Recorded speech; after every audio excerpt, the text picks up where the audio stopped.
सभिनी खे पहिरीं तव्हां मीडिया दोस्तनि जो शुक्रिया, तव्हां अचो था, तव्हांजी महिरबानी, वॾी महिरबानी।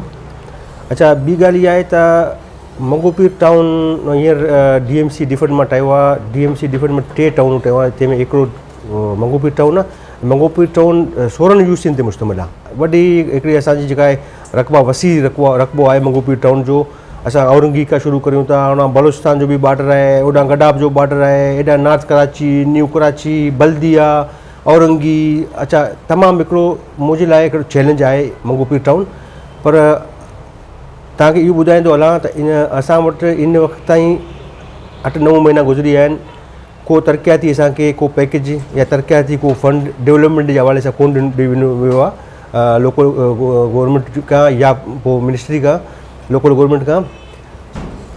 असां सिर्फ़ु जेको आहे पंहिंजो OJT या टैक्सिस जी मद में 2-2 रुपया जमा करे, OJT तनख़्वाहूं पघारूं ॾेई करे बचाए करे असां पंहिंजे इलाइक़े में जेका एमरजेंसी असांजा कम आहिनि उहो शुरू कयो आहे असां सेपरा जे मद में। तो सेपरा असां पंहिंजो टाउन जो बि अप्रूव करायो, उन सेपरा जे मद में कुझु कम असां पंहिंजा शुरू कराया आहिनि।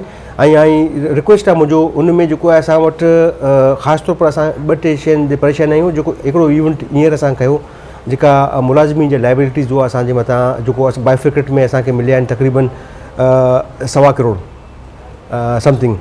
तो उन में जेको आहे इहो असां लाइ परेशानी आहे। हाणे असां OJT बचाए करे इन्हनि खे पेमेंट करियूं या पंहिंजो इलाइक़े में कमु करायूं, को जेका एमरजेंसी कम आहिनि। छो मंगोपीर खे हमेशह नज़रअंदाज़ कयो आहे। मंगोपीर टाउन जहिड़ो जो हदूद में ठहियो आहे, इहे तमामु इलाइक़ा तमामु मुतासिर आहिनि डेवलपमेंट जे हवाले सां। इंफ्रास्ट्रक्चर तबाह आहे।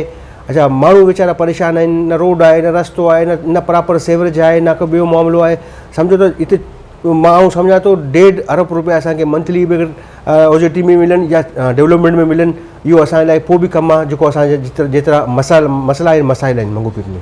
मुंहिंजो इरादो इहो आहे, कोशिशि इहो आहे हर वक़्तु हर मोड़ ते ऐं पंहिंजो हिकिड़ो शइ पाण वटि के बि स्कीम जो एस्टीमेट पाण वटि तयारु रखंदो आहे। जिते मुंहिंजो मीटिंग थींदो आहे, CM वटि मीटिंग थिए, मेयर साहब वटि मीटिंग थिए, या ॿिए को इदारा आहिनि उन इदारनि में मीटिंग थिए, क्लिक सां मीटिंग थिए, MDA सां मीटिंग थिए, KDA सां मीटिंग थिए, ऐं पंहिंजो हिकिड़ो शइ तयारु करे हिकिड़ो एस्टीमेट ऐं वठी वेंदो आहियां। अल्हम्दुलिल्लाह हिन बियाफ़ ते असां हींअर साबिक़ु CM साहिब सां हिकिड़ो लास्ट टाइम असांजो मीटिंग हुयो, उनमें हिकिड़ो एस्टीमेट मुंहिंजो मूं वटि मौजूदु हो तक़रीबन 4.2 मिलियन जो हिकिड़ो इलेक्ट्रिक स्कीम जो, उहो अप्रूवल करायोमांसि। इहो मुंहिंजो प्रोग्राम आहे त मुख़्तलिफ़ इदारनि खे रिक्वेस्ट मोकिलींदुसि और रिमाइंडर कराईंदुसि त कुझु न कुझु फंड मिले, इलाइक़नि में तरक़ियाती कमु थिए, कुझु स्कीमूं असांखे मिलनि।